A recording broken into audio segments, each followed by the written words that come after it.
First of all, I want to preface this video with a couple of points.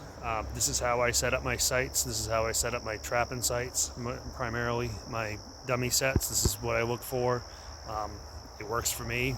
Is it the same way that everybody does it? Absolutely not. Is it the right way? No.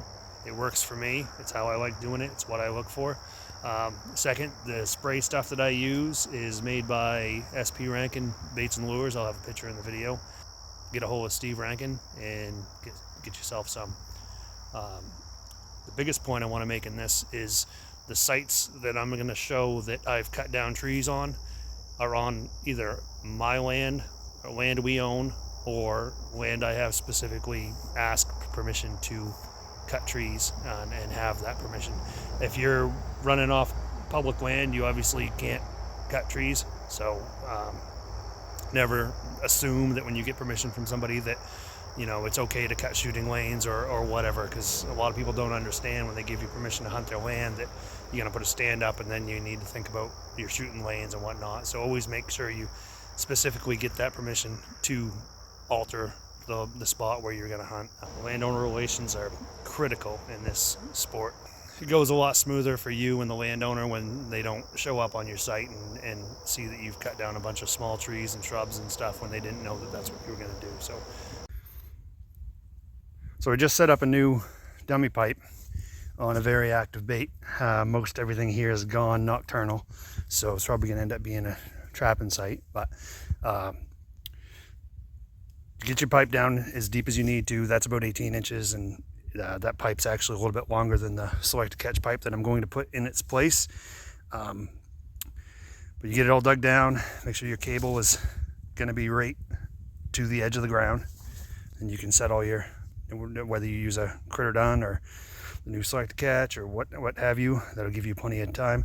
I like to put a bunch of frosting in the pipe when there's no trap set in it to get the bear to find it, and you know, it's a little sweeter than what I put in the barrel here. Granted, these small trees, if I do decide to set a trap or a snare, they're all going to have to go, and that's not a problem. I can just set it to the distance to this tree, and that's about the circle, so that big tree right there is going to have to go. But you're allowed up to 8 feet, but you don't have to use 8 feet. So measure the closest thing that you have and then try to cut back a little bit, like a foot or so that they can't get behind it and get leverage and pull on your snare. But yeah, this hopefully will be a good pipe set this year. And then there's your 30-pound rock on the top of it.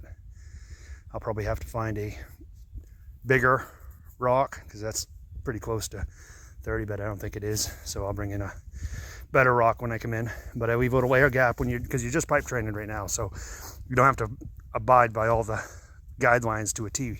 So I like to leave a little air gap for one. Pipe sticks up a little higher. The bait's obviously not below the trigger, it's just in the top of the pipe. It's just to get the point of the bear to find it, and once they find it, they'll start going for it, especially if you put the sweeter stuff in the pipe as opposed to your bait barrel. When we start using this, I'll let my bait run pretty low and then just tend it a little bit and put the sweeter stuff in the pipe. It generally works out great. Here's another set. This is an old set. I just had to re-put the pipe back in. This is really soft ground. It's easy to dig. So notoriously, I've always used a critter dun here because of the taller amount of the pipe. You can dig down easier, bury it better. But yeah, this is where I generally put a critter dun. I don't see anything changing this year. They work, but it's a little further away from my bait on this site, but this has a nice area cleaned out around it. That last site that I was at, I need to note that that's on my land, so I can make a decision about which trees I cut. And now this right here is one of my best sites, I would say. It's got the most activity, really. Daylight, dark, everything. It's eating me out of house and home. So this one I like to mix popcorn with my trail mix, caramel popcorn. And then I flood the site, as always, with this good stuff. This actually Not that I wouldn't use Wilderness Freaks, because I do, but this is actually the stuff Steve Rankin makes, the Bear Cool Call Lure. And it smells great. So I just flood the site with it. And I generally set trail sets on this area because there's so many trails coming in and out, and you can alter them pretty easily, use a select catcher in Aldrich. So I've never buried a pipe here. It's early and you need to. Most of the time I set people in stands. So there's my Spartan taking a picture of me while I'm taking a picture of it.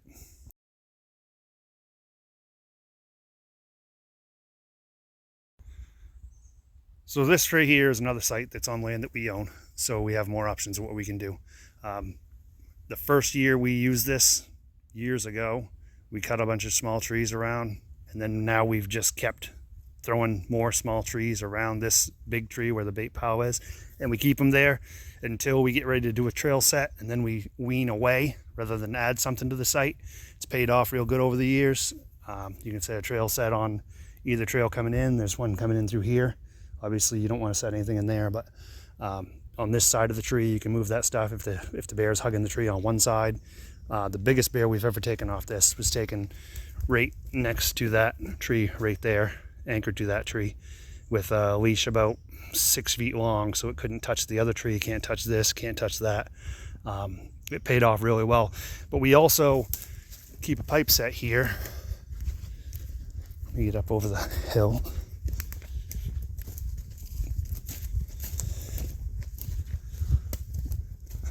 There's a pipe set we anchor to this. So like I said before, my pipe dummy sets are longer pipes than what the actual trap is. So this one's are like 28 inches, 26 inches. It's taller than the Critterdon. So we can put a Critterdon, or we can put something in the bottom and put one of the select catch pipes in. But it's just soft ground. It's easier to dig deeper. So I like having that pipe, green pipe sticking up out of the ground with a little bit of scent up above it.